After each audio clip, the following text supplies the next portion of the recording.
কুয়েতে মার্কিন দূতাবাস ও সৌদি আরবে অ্যারামকো তেল শোধনাগারে ইরানের হামলা, 3টি মার্কিন যুদ্ধবিমান বিধ্বস্ত। আলী খামেনি নিহতের ঘটনায় ঢাকায় আনুষ্ঠানিক শোক। মধ্যপ্রাচ্যে নিহত 2 বাংলাদেশি প্রবাসীদের সার্বক্ষণিক খোঁজখবর রাখছে পররাষ্ট্র মন্ত্রণালয়। জ্বালানি সংকট, অসহনীয় মূল্যস্ফীতি ও রপ্তানিতে নেতিবাচক প্রভাবের সংখ্যা বিশেষজ্ঞদের। সংকট হবে না, তবে ব্যয় বাড়তে পারে, আভাস বাণিজ্য মন্ত্রীর। গণপরিবহন নিয়ে প্রধানমন্ত্রীর একাধিক পরিকল্পনা, মনোরোল বাস্তবায়নের সম্ভাবনা যাচাইয়ের নির্দেশ। ভুয়া মুক্তিযোদ্ধাদের নাম বাতিল ও সুবিধা ফিরিয়ে নেওয়া হবে। বিরোধী দল থেকে ডেপুটি স্পিকার চেয়েছে সরকার, জানালেন স্বরাষ্ট্রমন্ত্রী। সংবিধানে নেই এমন কিছু সংসদে উত্থাপন করবে না বিএনপি। চিফ হুইপ হলেন নুরুল ইসলাম মনি। দেখছিলেন ক্রাউন 7 সংবাদ শিরোনাম। সর্বোচ্চ নেতা আয়াতুল্লাহ আলী খামেনিকে হত্যার প্রতিশোধ নিতে এবার সৌদি আরবে বিশ্বের সর্ববৃহৎ তেল শোধনাগারে ড্রোন হামলা চালিয়েছে ইরান। একই সময় হামলা হয়েছে কাতারের বিদ্যুৎ ও জ্বালানি কেন্দ্রেও। এরপরই গ্যাস উৎপাদন বন্ধ করে দিয়েছে কাতার। ফলে বিশ্বজুড়ে বেড়ে গেছে তেলের দাম 12 ভাগ আর গ্যাসের 50 ভাগ। এছাড়া কুয়েতে মার্কিন দূতাবাসে হামলা আর মার্কিন বাহিনীর একাধিক F-15 যুদ্ধবিমান বিধ্বস্তের খবর পাওয়া গেছে। আলী খামেনিকে হত্যার 3য় দিনেও প্রধান শত্রু ইসরায়েলকে লক্ষ্য করে প্রতিশোধমূলক হামলা জারি রেখেছে ইরান। হামলা অব্যাহত আছে যুক্তরাষ্ট্রের ঘাঁটিতে থাকা প্রতিবেশী আরব রাষ্ট্রগুলোতেও। হামলা হয়েছে কুয়েতে মার্কিন দূতাবাসে। সোমবার কুয়েত সিটিতে মার্কিন দূতাবাস থেকে আগুন আর ধোঁয়া উঠতে দেখা যায়। একই দিন কুয়েতে মার্কিন যুদ্ধবিমান F-15 স্ট্রাইক ঈগল বিধ্বস্ত হয়েছে। নিরাপদে বের হয়েছেন 6 জন পাইলট। ইরানের বিপ্লবী গার্ড একে নিজেদের সফলতা দাবি করলেও যুক্তরাষ্ট্রের দাবি ভুল বোঝাবুঝির কারণে বিমানগুলো বিধ্বস্ত হয়েছে। অন্তত 3টি যুদ্ধবিমান আকাশ প্রতিরক্ষা ব্যবস্থার আঘাতে বিধ্বস্তের খবর স্বীকার করেছে কুয়েত। এদিকে সৌদি আরবে আরামকোর তেল শোধনাগারে ড্রোন হামলা চালিয়েছে ইরান। আগুন নিয়ন্ত্রণের জন্য রাস তানুরা শোধনাগারের কার্যক্রম দীর্ঘ সময় বন্ধ রাখা হয়। কাতারের জ্বালানি খাতে লক্ষ্য করেও 2টি ড্রোন হামলা হয়েছে। এই তথ্য নিশ্চিত করেছে দেশটির প্রতিরক্ষা মন্ত্রণালয়। হামলা হয়েছে ওমানের জ্বালানিবাহী জাহাজে। মাস্কাট উপকূল থেকে 52 নটিক্যাল মাইল দূরবর্তী স্থানে বিস্ফোরকবাহী নৌযানের এই হামলায় অন্তত 1 জন নিহত হয়েছে। এদিকে 3য় দিনের মতো ইরান লক্ষ্য করে চলছে মার্কিন ও ইসরায়েলি বাহিনীর তীব্র হামলা। এরই মধ্যে ইরানে 1000-এর বেশি লক্ষ্যবস্তুতে আঘাত এনেছে তারা। এতে ইরানের 550-রও বেশি নাগরিকের মৃত্যুর খবর দিয়েছে রেড ক্রস। ক্ষতিগ্রস্ত হয়েছে রেডিও, টেলিভিশন ও বেশ কয়েকটি হাসপাতাল ভবন। এছাড়া লেবাননের রাজধানী বৈরুত সহ আশেপাশের শহরগুলোতে বিমান হামলা চালিয়ে 31 লেবানিজ নাগরিককে হত্যা করেছে ইসরায়েল। এমন পরিস্থিতিতে যুদ্ধ বন্ধে মার্কিন প্রেসিডেন্ট ডোনাল্ড ট্রাম্পের আলোচনার প্রস্তাব নাকচ করে দিয়েছে ইরান। আর ইরানে হামলা প্রায় 1 মাস স্থায়ী হওয়ার পূর্বাভাস দিয়েছেন প্রেসিডেন্ট ট্রাম্প। শহীদ আরাফাতের ডেস্ক রিপোর্ট। সময় গড়ানোর সাথে সাথে জটিল হচ্ছে মধ্যপ্রাচ্যের যুদ্ধ পরিস্থিতি। ইসরায়েল ও যুক্তরাষ্ট্রের সাথে ইরানের রক্তক্ষয়ী যুদ্ধে এবার যোগ দিয়েছে ইরান সমর্থিত লেবাননের হিজবুল্লাহ গোষ্ঠী। ইরানের সর্বোচ্চ নেতা আয়াতুল্লাহ আলী খামেনি হত্যার প্রতিশোধ নিতে সোমবার ভোর হওয়ার আগে ইসরায়েলের হাইফা শহর লক্ষ্য করে মিসাইল হামলা চালায় হিজবুল্লাহ যোদ্ধারা। জবাবে লেবাননের রাজধানী বৈরুত সহ আশেপাশের শহরগুলোতে রকেট হামলা চালায় ইসরায়েল। চলছে 2 পক্ষের পাল্টাপাল্টি হামলা। লক্ষ্য অর্জন না হওয়া পর্যন্ত ইরানে হামলা অব্যাহত রাখার ঘোষণা দিয়েছেন মার্কিন প্রেসিডেন্ট ডোনাল্ড ট্রাম্প। সব হিসাব কষে রবিবার ডেইলি মেলকে সাক্ষাৎকারে ট্রাম্পের লক্ষ্য অর্জনে 1 মাসের সময় বেঁধে দেন। বেশ কয়েকজন মার্কিন সেনা নিহত হওয়ার ঘটনায় ইরান জুড়ে অন্তত 1000 লক্ষ্যবস্তুতে হামলা চালিয়েছে ওয়াশিংটন। সোমবার ভোর না হতেই ইরানের রাজধানী সহ বিভিন্ন স্থানে আরেক দফা হামলা শুরু করে ইসরায়েল। এর মধ্যে উচ্চ পর্যায়ের অর্ধশতাধিক নেতা সহ শত শত নাগরিক নিহত হয়েছে। ক্ষতিগ্রস্ত হয়েছে জাতীয় বেতার ও টেলিভিশন সহ একাধিক হাসপাতাল ও পুলিশ ভবন। ইরানের বিপ্লবী গার্ডের সদর দপ্তর ঘুরিয়ে দেওয়ার দাবি তুলেছে যুক্তরাষ্ট্র। মধ্যপ্রাচ্যে নিজেদের ও মিত্র দেশগুলোর স্বার্থ রক্ষায় ইরানের বিরুদ্ধে সামরিক ব্যবস্থা নেওয়ার হুঁশিয়ারি দিয়েছে ফ্রান্স, জার্মানি ও যুক্তরাজ্য। এক যৌথ বিবৃতিতে ইউরোপের নেতারা বলেন, মধ্যপ্রাচ্যে ইরানের হামলায় তারা শঙ্কিত। আঞ্চলিক মিত্রদের রক্ষায় প্রয়োজনীয় সহায়তা দিতে তারা প্রস্তুত। যদিও ইরানে হামলায় যোগ দিচ্ছে না অস্ট্রেলিয়া। এতে মধ্যপ্রাচ্যে যুদ্ধ পরিস্থিতি আরও বিস্তৃত হওয়ার শঙ্কা করছেন বিশ্লেষকরা। শহীদ আরাফাত, বাংলাভিশন নিউজ ডেস্ক। মার্কিন হামলায় ইরানের সর্বোচ্চ নেতা আয়াতুল্লাহ আলী খামেনি নিহতের ঘটনায় আনুষ্ঠানিকভাবে শোক জানিয়েছে বাংলাদেশ। পররাষ্ট্র মন্ত্রণালয়ের এক বিবৃতিতে একথা জানানো হয়েছে। মার্কিন ইসরায়েল জোট ও ইরানের যুদ্ধে এ পর্যন্ত 2 জন বাংলাদেশি নিহত হয়েছে। পরিস্থিতি স্বাভাবিক হলে তাদের মৃতদেহ শিগগিরই দেশে আনা হবে। সংকট বাড়লে প্রয়োজনে প্রবাসীদের দ্রুত ফিরিয়ে আনতে ব্যবস্থা নেওয়ার কথা জানিয়েছেন প্রধানমন্ত্রীর পররাষ্ট্র উপদেষ্টা। সেই সঙ্গে দেশে আটকে পড়াদেরও দ্রুত পাঠানোর ব্যবস্থা করার কথা বলেছেন পররাষ্ট্রমন্ত্রী। রিপোর্ট করছেন ইমরুল কায়েস। সোমবার মধ্যপ্রাচ্যে উদ্ভূত পরিস্থিতি নিয়ে আন্তঃমন্ত্রণালয় বৈঠক হয় পররাষ্ট্র মন্ত্রণালয়ে। পররাষ্ট্র, প্রবাসী কল্যাণ এবং বেসামরিক বিমান পরিবহনের মন্ত্রী, প্রতিমন্ত্রী এবং সচিবরা এতে অংশ নেন। বৈঠকের বিষয়ে পররাষ্ট্রমন্ত্রী ডক্টর খলিলুর রহমান জানান, মধ্যপ্রাচ্যের দেশগুলোতে বাংলাদেশি নাগরিকদের সুরক্ষা নিশ্চিত করাই প্রথম কাজ। এই বিষয়টি নিয়েই বৈঠকে আলোচনা হয়েছে। মধ্যপ্রাচ্যে চলমান যে সংঘাত, তাতে বাংলাদেশের 2 জন নাগরিক নিহত হয়েছেন এবং 7 জন আহত হয়েছেন। কুয়েতের পররাষ্ট্রমন্ত্রী এবং বাহরাইনের পররাষ্ট্রমন্ত্রী ফোন করেছিলেন এবং কাতারের পররাষ্ট্র প্রতিমন্ত্রী। তারা সকলে আমাদের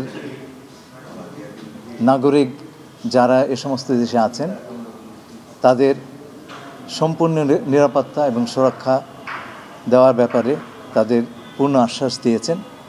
আমাদের নাগরিক যারা ওই অঞ্চলে আছেন তাদের স্বার্থ রক্ষা 1 নম্বর কথা। আর আমরা মনে করি না যুদ্ধ বা সংঘাত কোনো সমাধান। আমরা চাই অত্যন্ত দ্রুততম সময়ে একটা আলোচনার মাধ্যমে, কূটনীতির মাধ্যমে শান্তিপূর্ণভাবে এই সমস্যাটার সমাধান হোক। সংকট বেশি এবং দীর্ঘস্থায়ী হলে মধ্যপ্রাচ্যের দেশগুলো থেকে বাংলাদেশিদের ফিরিয়ে আনতে ব্যবস্থা নেওয়ার আশ্বাস দেন প্রধানমন্ত্রীর পররাষ্ট্র উপদেষ্টা এবং পররাষ্ট্র প্রতিমন্ত্রী। If we see that it is going to a positive and any deepening crisis, that we can bring and evacuate our citizens quickly. So এই ধরনের সব উদ্যোগ আমাদের আছে এবং নিচ্ছি, এবং we can assure the people of our country as well as আমাদের যারা আছে বিভিন্ন জায়গায় এই বিভিন্ন দেশে এফেক্টেড দেশগুলোতে, that the government is supportive of their welfare and it will do anything to protect their security, welfare and well-being.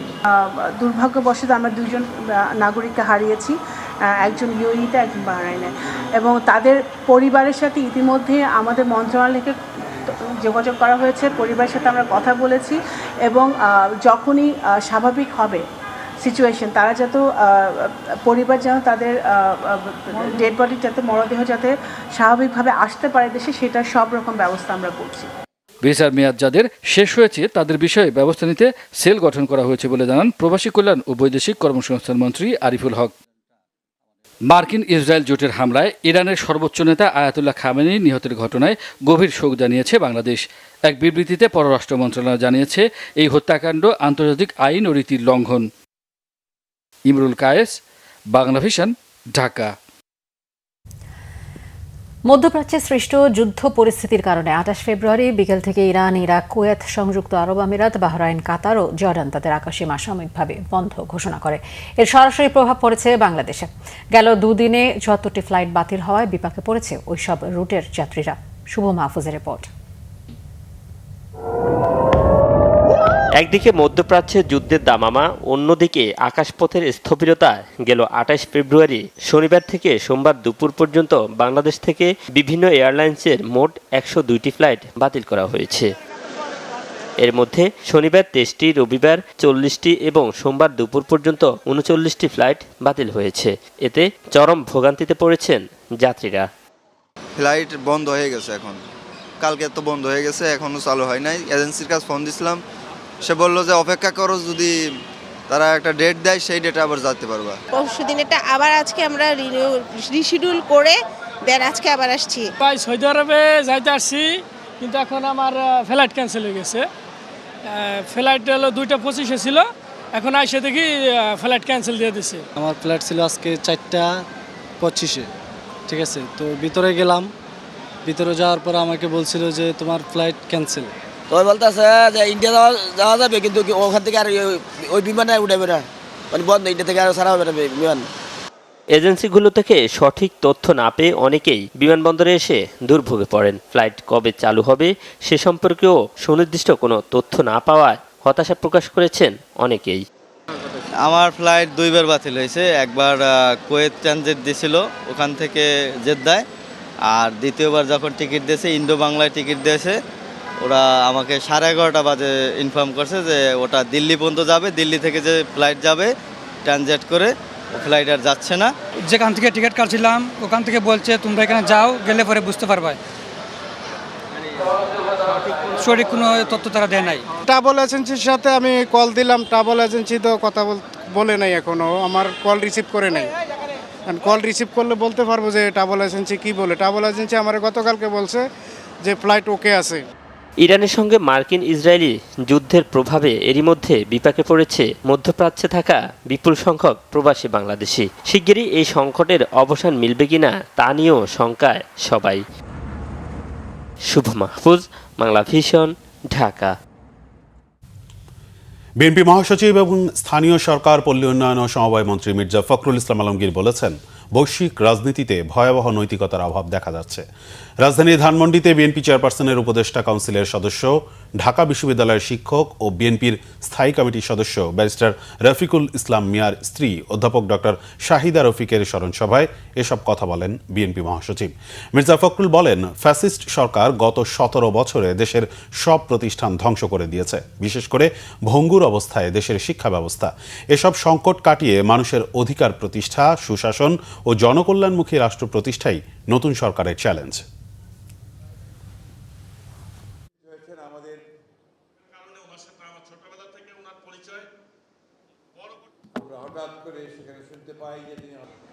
সংসদ প্লাজায় ছিল, সেখানে আমি খুব অসুস্থ ব্যক্তিগতভাবে, সেগুলো অনেকাংশে দূর হয়ে যাবে।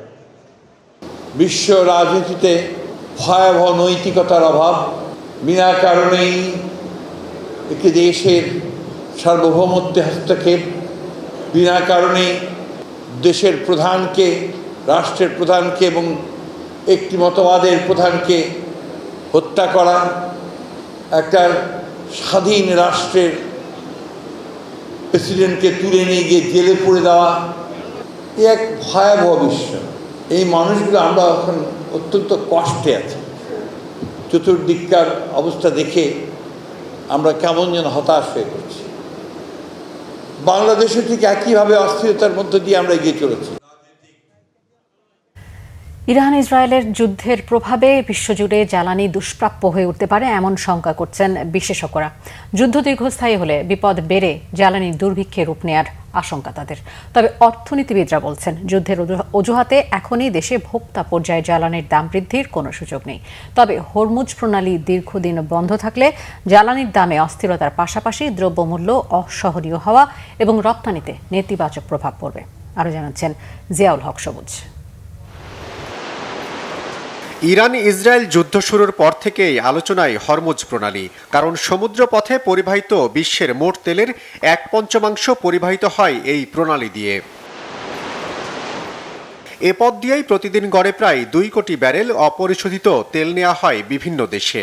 ইরান, ইরাক, কুয়েত, কাতার বা সৌদি আরব, দুবাই থেকে জ্বালানি তেল ও তরলায়িত প্রাকৃতিক গ্যাস বিভিন্ন দেশে সরবরাহ হয় এই সমুদ্র পথে। তাই যুদ্ধ শুরুর পর থেকেই সংকটের কেন্দ্রবিন্দু হরমুজ প্রণালী। হরমুজ প্রণালী বন্ধ যদি করে দেয়, না করে দিলেও জাহাজ চলাচল সীমিত হয়ে যাবে এবং এই এমনি থেকেই নিজে থেকেই জাহাজ চলাচল বন্ধ হয়ে যাবে, কারণ তাদের একটা সিকিউরিটি আছে না। আমাদের এলএনজি পাওয়া যাচ্ছিল না, কারণ আমরা বলতেছিলাম যে আমরা জাহাজ পাচ্ছি না, সরকার জাহাজ ভাড়া করে কোথাও পাচ্ছিল না। তো ওই অবস্থায় যদি সেটা হয়, এখন জ্বালানির প্রাপ্যতাই তো দুষ্প্রাপ্য হয়ে যাবে। জ্বালানি তখন দুষ্প্রাপ্য, জ্বালানি তখন দুর্ভিক্ষ লেগে যাবে, জ্বালানি বুভুক্ষার শিকার হবে শুধু বাংলাদেশ না, আনুষঙ্গিক সব দেশ যারা রপ্তানি করে, আমদানি করে। তবে এর কারণে ভোক্তা পর্যায়ে জ্বালানির মূল্য বৃদ্ধির কোনো সুযোগ নেই। তার একটা বড় কারণ হলো দীর্ঘদিন থেকেই ভোক্তারা উচ্চ মূল্যে জ্বালানি কিনছেন, বিপিসি সেখানে মুনাফা করছে। বিপিসি 2025 সালে প্রায় 4700 কোটি টাকা মুনাফা করেছে। সুতরাং এরকম একটি বাড়তি মুনাফার জায়গায় তাকে নতুন করে এই যুদ্ধের অজুহাত দেখিয়ে যাতে ভোক্তার উপরে বাড়তি মূল্য না বাড়ানো হয়, সেটি আমরা সরকারের কাছ থেকে প্রত্যাশা করব। বিশ্লেষকরা বলছেন হরমুজ প্রণালী দিয়ে পরিবহনের 84% তেল যায় এশিয়ার বাজারে, তাই যুদ্ধ বেশি দিন চলতে থাকলে জ্বালানি সংকট ভয়াবহ হতে পারে। যেহেতু বাংলাদেশের দীর্ঘমেয়াদী জ্বালানির কন্ট্রাক্টগুলো করা আছে মধ্যপ্রাচ্যের দেশগুলো এবং দক্ষিণ পূর্ব এশিয়ার দেশগুলোর সঙ্গে, সুতরাং সেই হিসেবে আপাতভাবে জ্বালানি জনিত অভ্যন্তরীণ বাজারের সংকটে পড়ার কথা না।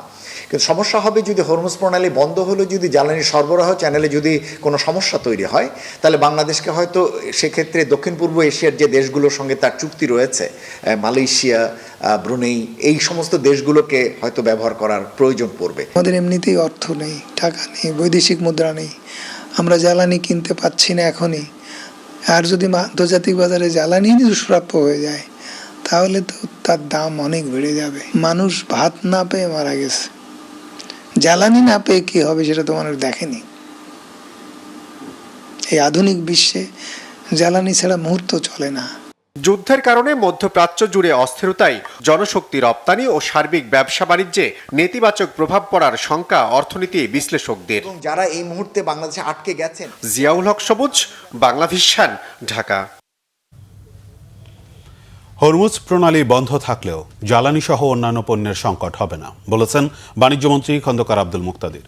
সচিবালয়ে ভারতীয় হাইকমিশনার প্রণয় ভার্মার সঙ্গে বৈঠক শেষে তিনি এ মন্তব্য করেন। দিল্লির হাইকমিশনার জানান, বাংলাদেশের সাথে তার দেশের সম্পর্ক ঐতিহাসিক, দ্বিপক্ষীয় ও বাণিজ্যিক সম্পর্ক আরও এগিয়ে নিতে চায় ভারত। বাণিজ্যমন্ত্রী জানান, ভারতের সাথে বাণিজ্যিক সম্পর্কে আরও গতি আনতে হাইকমিশনারের সাথে আলোচনা হয়েছে। এর মাধ্যমে নতুন সরকারের প্রতিনিধি হিসেবে পরিচিত হওয়া ও বিভিন্ন বিষয় অবহিত করা হয়েছে। আলোচনা হয়েছে বন্ধ থাকা সীমান্ত হাট চালু সহ অন্যান্য বিষয়েও। বাণিজ্যমন্ত্রী বলেন, এটি সম্পর্কের শুরু। হরমুজ প্রণালী বন্ধ থাকলেও জ্বালানি সহ অন্যান্য পণ্যের সংকট না হলেও খরচ বাড়তে পারে বলে শঙ্কা বাণিজ্যমন্ত্রী। জনবান্ধব পরিবহন ব্যবস্থা করতে মেট্রো রেলের পাশাপাশি মোনোরেল চালুর বিষয়টি বিবেচনা করছে সরকার। বিশেষ করে নারী যাত্রীদের নিরাপত্তা নিশ্চিতে দ্রুত পদক্ষেপ নেওয়ার কথা জানিয়েছেন প্রধানমন্ত্রী তারেক রহমান। সকালে সচিবালয়ে পরিবহন বিশেষজ্ঞ অধ্যাপক শামসুল হকের সাথে বৈঠকে তিনি এই পরিকল্পনার কথা জানান। ভুয়া মুক্তিযোদ্ধাদের নাম পর্যায়ক্রমে বাতিলের পাশাপাশি আর্থিক সুবিধাও ফিরিয়ে নেওয়ার কথা জানিয়েছেন মুক্তিযুদ্ধ বিষয়ক মন্ত্রী হাফিজ উদ্দিন আহমেদ। রিপোর্ট সৈয়দ আব্দুল মোহিতের।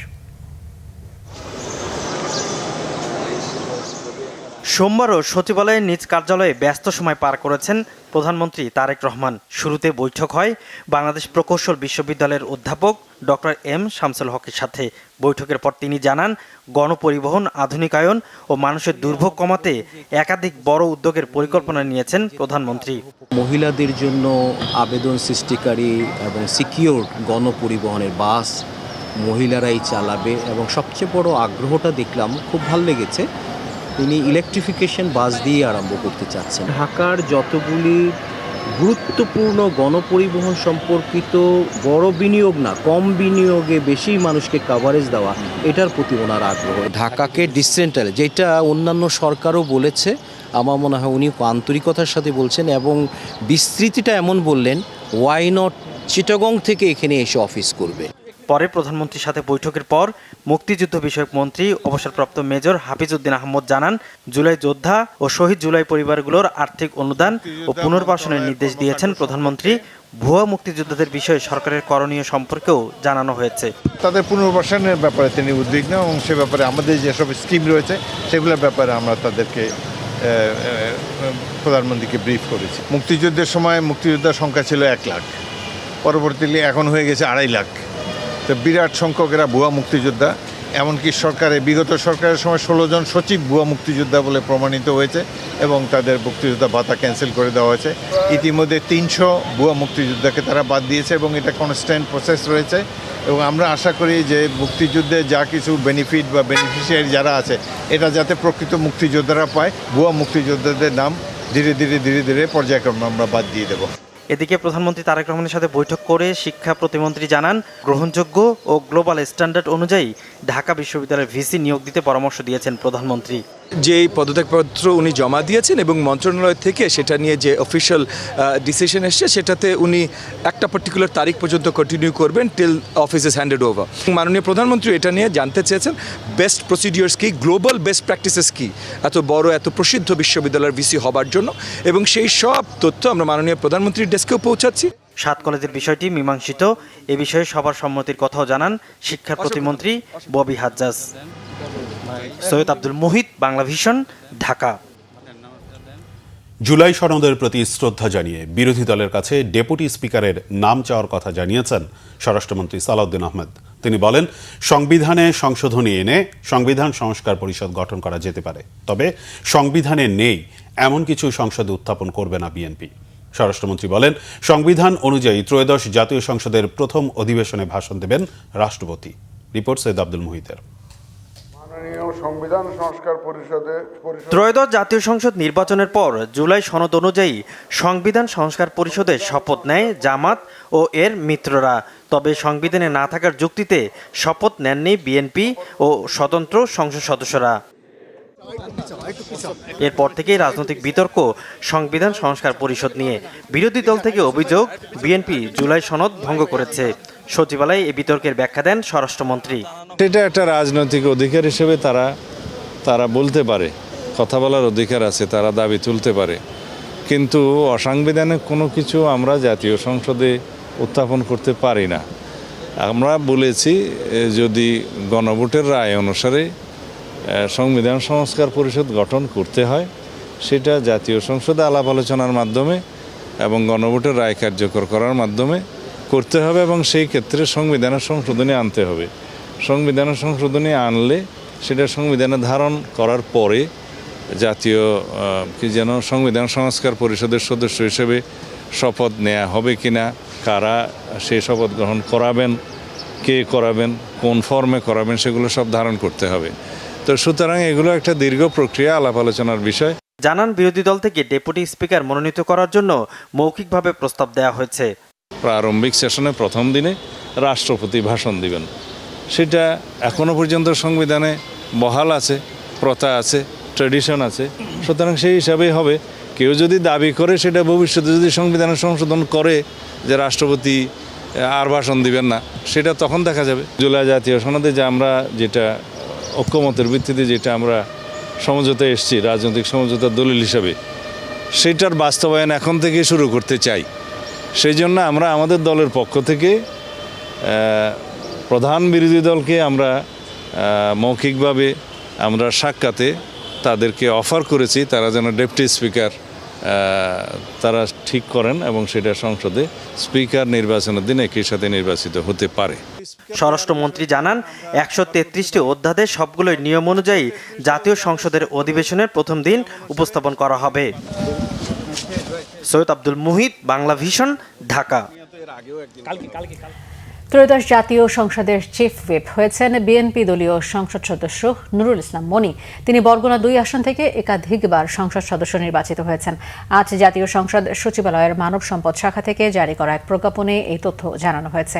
নতুন চিফ হুইপ নুরুল ইসলাম মনি বিএনপির ভাইস চেয়ারম্যান। একই দিন সংসদের হুইপ হিসেবে নিয়োগ পান 6 জন সংসদ সদস্য। তারা হলেন হবিগঞ্জ 3 আসনের সংসদ সদস্য জি.কে. গৌস, খুলনা 3 আসনের রকিবুল ইসলাম বকুল, শরীয়তপুর 3 আসনের মিয়া নুরুদ্দিন আহমেদ অপু, নাটোর 2 আসনের রুহুল কুদ্দুস তালুকদার দুলু, দিনাজপুর 4 আসনের আখতারুজ্জামান মিয়া এবং লক্ষ্মীপুর 4 আসনের সংসদ সদস্য আশরাফুদ্দিন নিজান। আগামী 12 মার্চ ত্রয়োদশ জাতীয় সংসদের প্রথম অধিবেশন শুরু হবে। প্রধানমন্ত্রীর স্পিচ রাইটার হিসেবে নিয়োগ পেয়েছেন বার্তা সংস্থা ইউএনবির সম্পাদক এস.এ.এম. মাহফুজুর রহমান। এছাড়া সাংবাদিক মোস্তফা জুলফিকার হাসান শিপলু, মোহাম্মদ সুজাউল্লাহ ও মোহাম্মদ জাহিদুল ইসলামকে প্রধানমন্ত্রীর উপ প্রেস সচিব পদে নিয়োগ দেওয়া হয়েছে। সোমবার জনপ্রশাসন মন্ত্রণালয় থেকে 4টি প্রজ্ঞাপন জারি করা হয়েছে। প্রজ্ঞাপনগুলোতে বলা হয়, প্রধানমন্ত্রীর উপ প্রেস সচিব পদে গ্রেড 4 বেতন স্কেলের সর্বশেষ ধাপের বেতনে যোগদানের তারিখ থেকে প্রধানমন্ত্রীর মেয়াদকাল বা তার সন্তুষ্টি সাপেক্ষে তাদের চুক্তিভিত্তিক নিয়োগ প্রদান করা হলো। এই নিয়োগগুলোর অন্যান্য শর্ত চুক্তিপত্র দ্বারা নির্ধারিত হবে বলেও প্রজ্ঞাপনগুলোতে জানানো হয়েছে। মোহাম্মদ সুজাউল্লাহ সুজন মাহমুদ দেশের জনপ্রিয় স্যাটেলাইট টেলিভিশন চ্যানেল বাংলাভিশন ডিজিটালের চিফ রিপোর্টার হিসেবে কর্মরত ছিলেন।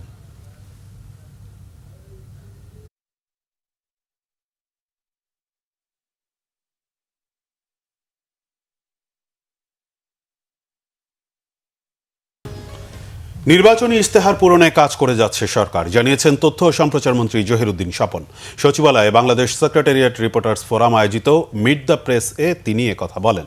তথ্যমন্ত্রী বলেন, এরই মধ্যে কৃষি ঋণ মওকুফ করা হয়েছে, ফ্যামিলি কার্ড ও কৃষি কার্ডের কাজ এগিয়ে নেওয়া হচ্ছে। তথ্যমন্ত্রী আরও বলেন, সরকারের যাত্রা শুরু হয়েছে, দেশকে এগিয়ে নিতে কাজ চলমান থাকবে। তথ্যমন্ত্রী বলেন, সাংবাদিকদের সচিবালয়ে প্রবেশের ক্ষেত্রে ডাটাবেজ মেনটেন করে সহজ করা হবে। জানান, নীতিমালার আওতায় অ্যাক্রেডিটেশন কার্ডের সুবিধা দেওয়ার উদ্যোগ নেবে সরকার।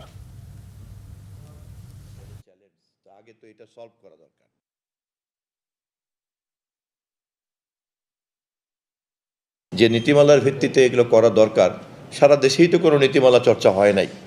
আবার আমাদের মাননীয় প্রধানমন্ত্রী সমস্ত বিষয়ে এত বেশি প্রাতিষ্ঠানিকভাবে চলতে চাচ্ছেন যে আমাদেরকে সবসময় খেয়াল রাখতে হচ্ছে যে আমাদের লোকজন কোনো বেনিফিট যাতে না নিতে পারে। ফলে অ্যাক্রেডিটেশনের পুরো ব্যাপারটাকেই আমরা নীতিমালাটাকে আরও অনেক বেশি প্রয়োগযোগ্য করব এবং অবশ্যই এটা আপনাদের সঙ্গে কথাবার্তা বলেই করব, এবং যদি এরকম কোনো ব্যত্যয় ঘটে থাকে তাহলে সেখানে আমরা সংশোধন আনব। আর যদি কোথাও দেখা যায় যে অন্যায়ভাবে কেউ বাদ পড়ে গিয়েছে, তাকে আমরা নীতিমালার আওতায় অ্যাক্রেডিটেশন কার্ডের সুবিধা দেওয়ার উদ্যোগ নেব। মালিক শ্রমিক সম্পর্কের অবনতি করে একদল মানুষ সুযোগ নিতে চায়, তাদের বিষয়ে শ্রমিকদের সচেষ্ট থাকতে হবে বলে মন্তব্য করেছেন জামায়াতে ইসলামের আমির ও সংসদের বিরোধী দলীয় নেতা ডক্টর শফিকুর রহমান। সোমবার রাজধানীর কাকরাইলের আইডিবি ভবনে বাংলাদেশ শ্রমিক কল্যাণ ফেডারেশনের আয়োজনে ইফতার মাহফিলে অংশ নিয়ে তিনি এসব বলেন। তিনি আরও বলেন, শ্রমিক মালিক সংঘাত হওয়া উচিত নয়, কেননা মালিক শ্রমিকের কর্মসংস্থান সৃষ্টি করে আর শ্রমিক প্রতিষ্ঠানকে সচল রাখে। দরদি সমাজ গড়ার কথা উল্লেখ করে তিনি বলেন, মালিক শ্রমিকদের সম্পর্ক আরও দৃঢ় করতে। তিনি বলেন, একজন মানুষ অন্যজনকে সম্মান করবে এমন মানবিক ও দরদি সমাজ গড়তে চায় জামায়াত। আজকে আমাদের সমাজে মালিক শ্রমিক সংঘাত বিভিন্ন জায়গায় আমরা দেখি, এটা হওয়া উচিত নয়। মালিক পক্ষ উদ্যোগ নিয়েছে বলেই আমার কর্মসংস্থান তৈরি হয়েছে, আবার আমি আছি বলেই মালিক পক্ষের কলকারখানার চাকা ঘুরে। সুতরাং একজন আরেকজনের আমরা সম্পূরক, পরিপূরক।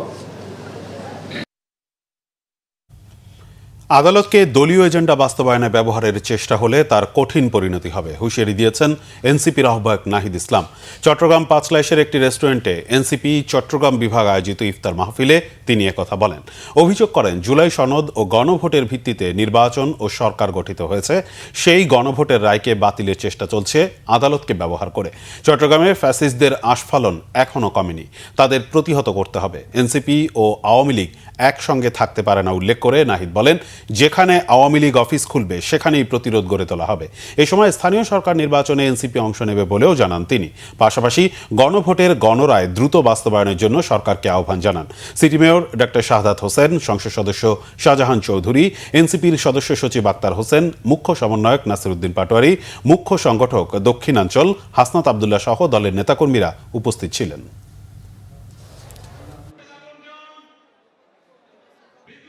স্থানীয় সরকার নির্বাচনে জাতীয় নাগরিক পার্টি এনসিপি অংশগ্রহণ করবে, আপনারা সেটার জন্য প্রস্তুতি নেন। গণভোটের রায়কে বাতিল করার জন্য আদালতকে ব্যবহার করার চেষ্টা করা হচ্ছে, আদালতকে আবারও দলীয়করণ করার চেষ্টা করা হচ্ছে।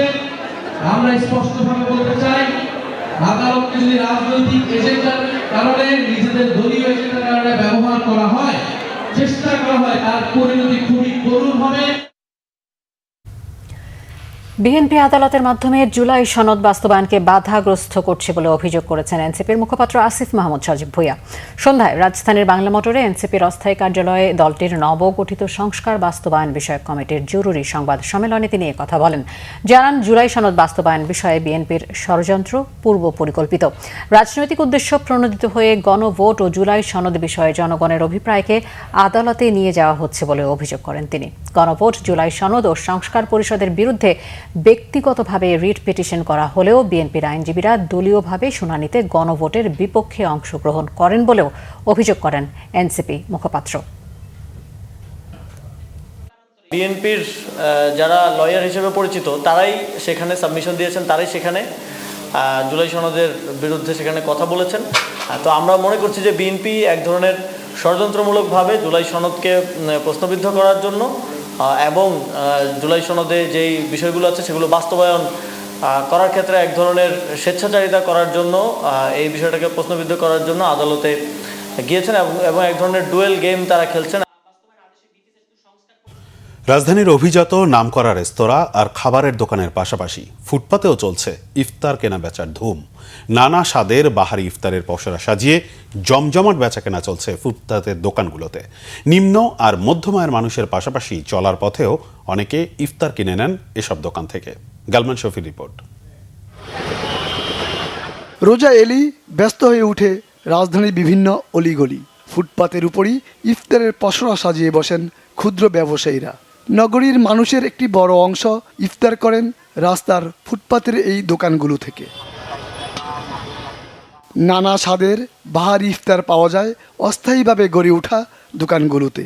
ইফতারের নিয়মিত আইটেম ছোলা, পেঁয়াজু, বেগুনি, ঘুগনি, পাকোড়া, আলুর চপ ও জিলাপি। নিম্ন ও মধ্যম আয়ের মানুষই এসব দোকানের নিয়মিত ক্রেতা হলেও চলতি পথে অনেকেই ইফতার কিনে নেন এখান থেকে। আমি বলবো আমাদের মতো যারা নিম্ন মধ্যবিত্ত আছি তাদের জন্য এই দোকানের খাবারের মান খারাপ না, মোটামুটি ভালো এবং প্রাইসও রিজনেবলের মধ্যে আছে। আমি বুরুন্দি, বুট, পেঁয়াজু, বেগুনি, ছোলা এগুলো কিনলাম। তো ইফতারির জন্য এখান থেকে হালিম কিনলাম, মানে এখান থেকে নেওয়ার উদ্দেশ্য হচ্ছে এখানকার হালিম ভালো আর একটু দামও কম আছে। এই ইফতার দামে কম মানে ভালো, এবং আমরা যারা নিম্ন আয়ের মানুষ, সাধারণ মানুষ, আমাদের জন্য এটা অত্যন্ত ভালো। নিম্ন আয়ের মানুষ আছে এখানে যারা আর কি কম টাকার মধ্যে স্বল্প খরচের মধ্যে আমরা ইফতারগুলো কিনে খেতে পারি। ব্যবসায়ীরা বলেছেন ফুটপাতের দোকান হলেও খাবারের মান স্বাস্থ্যসম্মত। খেটে খাওয়া মানুষের কথা মাথায় রেখে দাম নির্ধারণ করা হয়েছে। লেগ পিস, উইংস, আলু চপ, বেগুনি, তারপর পাকুড়া, মাশরুম চপ, তারপর অন্থন। 13 বছর আগে যে রেটে বিক্রি করছি এখনও 13 বছর পরে যে রেটে সেই রেটেই বিক্রি করতেছি। আমাদের অনেক সামগ্রিক জিনিস দাম বাড়ছে কিন্তু আমরা দাম বাড়াই নাই। আমাদের এখানে ইফতারি আইটেম আছে, বেগুনি আছে, আলু চপ আছে, পেঁয়াজু আছে, বুট আছে, জিলাপি আছে। আমাদের ফুটপাতের দোকান, খাবারের মান অনেক ভালো, আমরা কোনো দাম টাম বাড়াই নাই। বেচা কিনা আছে এমনিতে ভালো, অন্যান্য বছরের তুলনায় এবার তুলনামূলক কম। বেচা কেনা ভালো হয়, খুশি দোকানিরা। গালমান শফি, বাংলা ভিশন, ঢাকা। ময়মনসিংহের হালুয়াঘাটে বিএনপির নির্বাচন পরবর্তী কর্মী সভা ও ইফতার মাহফিল অনুষ্ঠিত হয়েছে সোমবার। হালুয়াঘাট পৌর শহরের ঈদগাহ মাঠে অনুষ্ঠিত ওই কর্মী সভায় উপজেলা ও পৌরসভা, ওয়ার্ড এবং কেন্দ্রভিত্তিক নির্বাচন পরিচালনা কমিটির সদস্য, ভোট কক্ষে ধান শীষের এজেন্ট সহ বিএনপি ও সহযোগী সংগঠনের 4000-এর বেশি নেতাকর্মী উপস্থিত ছিলেন। কর্মী সভার পর বিএনপির যুগ্ম মহাসচিব সৈয়দ ইমরান সালে প্রিন্সের উদ্যোগে ইফতার মাহফিল অনুষ্ঠিত হয়। এ সময় দেশ ও জাতির কল্যাণ, গণতন্ত্র পুনরুদ্ধার এবং এলাকার শান্তি সমৃদ্ধি কামনায় বিশেষ দোয়া ও মোনাজাত করা হয়। কর্মী সভায় প্রিন্স অভিযোগ করেন ইলেকশন ইঞ্জিনিয়ারিং করে তাকে হারানো হয়েছে। দেশের আরো কিছু খবর নিয়ে দেখুন একটি ডেস্ক রিপোর্ট। রাজধানীর মহাখালীতে রাওয়া কনভেনশন হলে অনুষ্ঠিত হয়েছে বৃহত্তর কুমিল্লা সমিতির ইফতার ও দোয়া মাহফিল। উপস্থিত ছিলেন গৃহায়ন ও গণপূর্ত মন্ত্রী জাকারিয়া তাহের সুমন, ছিলেন অর্থ ও পরিকল্পনা মন্ত্রণালয়ের প্রতিমন্ত্রী মোহাম্মদ জোনায়েদ আব্দুর রহিম সাকি। অনুষ্ঠানে সভাপতিত্ব করেন প্রবাসী কল্যাণ ও বৈদেশিক কর্মসংস্থান মন্ত্রণালয়ের সিনিয়র সচিব ও বৃহত্তর কুমিল্লা সমিতির সভাপতি ডক্টর নেয়ামতুল্লাহ ভূঁইয়া। পাবনায় ডক্টরস অ্যাসোসিয়েশন অব বাংলাদেশ ড্যাবের জেলা শাখার উদ্যোগে ইফতার মাহফিল হয়েছে। শহরের নূরজাহান কমিউনিটি সেন্টারে এ আয়োজন হয়। সভাপতিত্ব করেন ডক্টর তসলিমুল আরেফিন রতন ও সঞ্চালনায় ছিলেন ডক্টর আহমেদ মোস্তফা নোমান। অনুষ্ঠানে প্রধান অতিথি ছিলেন পাবনা 5 আসনের সংসদ সদস্য অ্যাডভোকেট শামসুর রহমান শিমুল বিশ্বাস। চট্টগ্রামের মেরিডিয়ান কোহিনুর সিটি ও কনকর্ড মুইন স্কয়ার শপিং মলে বর্ণাঢ্য অনুষ্ঠানের মধ্য দিয়ে যাত্রা শুরু হলো কান্ট্রি বয় লাইফস্টাইলের নতুন আউটলেট। গ্র্যান্ড ওপেনিং উপলক্ষে ছিল জমকল আয়োজন। প্রধান অতিথি ছিলেন কান্ট্রি বয় লাইফস্টাইলের প্রতিষ্ঠাতা চেয়ারম্যান মোহাম্মদ শহীদুল ইসলাম খান। বিশেষ অতিথি ছিলেন ব্যবস্থাপনা পরিচালক মোহাম্মদ রিয়াজুল ইসলাম খান, ছিলেন মেরিডিয়ান গ্রুপের পরিচালক Akib Kamal, CEO Shantanu Barua, Meridian Holdings এর সিইও মোহাম্মদ ফাহিম, মেরিডিয়ান কোহিনুর সিটির অ্যাডভাইজার আসাদ ইফতেখার এবং কান্ট্রি বয় লাইফস্টাইলের পরিচালক মোহাম্মদ আব্দুর রউফ খান ও মোহাম্মদ ইমদাদুল ইসলাম খান। রাজধানীর গুলশানে শুরু হয়েছে অ্যানেক্স কমিউনিকেশনস লিমিটেডের আয়োজনে মুনলাইট ফেস্টিভ্যাল 2.0। 2 থেকে 4 মার্চ পর্যন্ত ঢাকার প্রাণকেন্দ্রে ইফতার থেকে সেহরি পর্যন্ত চলবে আয়োজন। প্রথম আসরের উচ্ছ্বাস ও সাফল্যকে পেছনে ফেলে এবারের আয়োজনের পরিসর বাড়িয়েছে অ্যানেক্স কমিউনিকেশনস। আয়োজনে থাকছে সেলিব্রিটিদের আনাগোনা ও শিল্পীদের হৃদয় ছোঁয়া সঙ্গীত পরিবেশনা। শিপার্স কাউন্সিল অফ বাংলাদেশের উদ্যোগে রাজধানীতে হয়েছে দোয়া ও ইফতার মাহফিল। ধানমন্ডির ফরচুন স্কয়ার কনভেনশন হলে হয় আয়োজন। অনুষ্ঠানে সভাপতিত্ব করেন এসসিবির চেয়ারম্যান মোহাম্মদ রেজাউল করিম। এছাড়াও শিপার্স কাউন্সিলের senior vice chairman Syed Mohammad Bakhtiar, vice chairman Ataur Rahman Khan সহ পরিচালকরা উপস্থিত ছিলেন। Sirajum Munir Shuvo, Bangla Vision, news desk. দেশের প্রতিটি ফেডারেশনের জন্য যুব ও ক্রীড়া মন্ত্রণালয়ের কাছে ৩০ কোটি টাকা করে স্থায়ী আমানত চেয়েছেন সেনাবাহিনী প্রধান, অলিম্পিক অ্যাসোসিয়েশনের সভাপতি জেনারেল ওয়াকারুজ্জামান। সোমবার সেনাকুঞ্জে বাংলাদেশ অলিম্পিক অ্যাসোসিয়েশনের উদ্যোগে ইফতার ও দোয়া মাহফিলের আয়োজন করা হয়। এতে সভাপতিত্ব করেন সেনাবাহিনী প্রধান ও বাংলাদেশ অলিম্পিক অ্যাসোসিয়েশনের সভাপতি। এ সময় তিনি দেশের প্রতিটি খেলাধুলার উন্নয়নের পরিকল্পনা তুলে ধরেন জাতীয় ক্রীড়া পরিষদের কাছে। ইফতার মাহফিলে প্রধান অতিথি ছিলেন যুব ও ক্রীড়া প্রতিমন্ত্রী আমিনুল হক। তিনি জানান, দেশের 52টি ফেডারেশনের কার্যক্রমের তথ্য নিচ্ছেন তিনি। ফেডারেশনগুলোর সমস্যা পর্যালোচনা করে ব্যবস্থা নেওয়ার আশ্বাস দেন। বিওএ এর ইফতার মাহফিলে নৌবাহিনী প্রধান অ্যাডমিরাল মোহাম্মদ নাজমুল হাসান, বিমান বাহিনী প্রধান air chief marshal Hasan Mahmud Khan, দেশের 52টি ফেডারেশনের কর্মকর্তা, ক্রীড়া ব্যক্তিত্ব ও সংগঠকরা উপস্থিত ছিলেন।